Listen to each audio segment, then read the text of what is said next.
Springhouse Run here, it runs into the Arboretum, and just behind me it joins another stream called Hickey Run, which is a larger stream that then goes into the Anacostia River. The Arboretum is a wonderfully preserved wild place that it's also a research lab on horticulture, but it's an amazing asset, is that there's a spring. It's called Springhouse Run because it comes out of that little spring house that's there. And years ago, when there was a farm there, you go to the spring house to get fresh water for your family, for your animals. Most recently, it was used as a brick-making facility, mining clay, burning materials and coal to fire the clay into brick. So as a result of that, there was lots of really nasty saturated clay throughout the former stream system, to the point that we couldn't even find bottom here. 400 years of aggressive anthropogenic changes to a site. Like a lot of our urban streams over decades ago, they were straightened. Engineers like to straighten streams and get the water in and out as quickly as they could to avoid flooding, mosquitoes, nuisance things. And that had really been just turned into a drainage ditch. That was simply conveying surface water from point A to point B. And it goes shooting through there. No material processing, no real habitat for any biology there. The stream bank started to incise and erode down. That sediment, the only place for it to go is downstream and eventually to the Anacostia River, where that sediment builds up. It makes the river shallower, the temperature warmer. Imagine big tall sailing ships traversing up and down this river. It was 40 feet deep and about a mile wide in many places. Since then it's been channelized and controlled by Army Corps of Engineers, but these were really our industrial superhighways.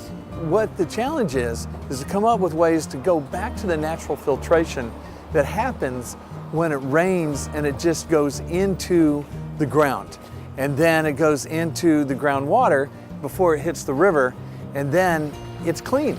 We get all these contaminants and pollutants into the river if it comes directly to it. If it goes through the groundwater first, the groundwater processes actually clean the water, and then it will eventually find its way to the water body. It'll find its way down to the drain and out to the Chesapeake Bay. We've tested from 5 different sites along the stream. At the outfall, E. coli is at its highest, and as it makes its way down the stream, it starts to filter out a lot of the pollutants and the bacteria. There's relatively less E. coli down at the bottom. So after big rain events like what we just had, the dissolved oxygen has gone way up, which is a good thing for aquatic life and things like that. Contractors removed a lot of material from the floodplain. 5,000 truckloads of really nasty clay from this area to get a broad, shallow area less than 2 feet deep across the width of the stream valley. So that when we do get these big events, the stream will spread out and we'll get some connectivity there with the floodplain. Ecological uplift is really a simple thing. It's bringing nature back.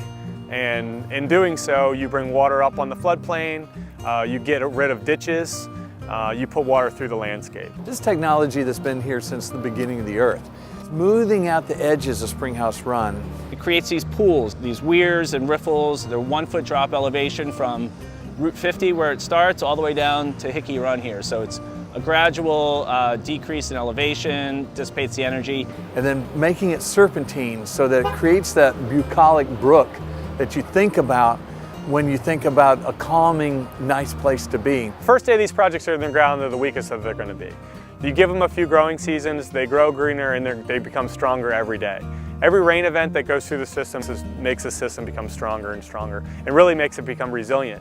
More resilient than any old infrastructure, city infrastructure like a pipe could ever be. And then when you have great people like the guy that's doing it for us, if he had to take down a tree, he's able to break the tree up and kind of create his own masterpiece with that and boulders and rocks, so that as it grows, it looks as natural as it ever could be, but it functions like an incredibly efficient machine. It purifies the water, it creates habitat for birds and fish, and that sediment, it's not running into the river anymore. It's right there. You can see that the water goes from being very turbid, hot, polluted surface water to cold, clean groundwater flows. Underwood, he's a good contractor to work with because he knows the ecology of the system. I mean, he's behind you right now in the machine actually doing a lot of the construction too. So, we have some assurance that we know he's invested a lot. He wants to see it succeed. Already fish start coming back up, water shore birds start coming back in, and you get this real sense that you're recreating a natural habitat in an urban area. The cleanup of the Anacostia River in turn has become the economic driver for the city. People want to be here.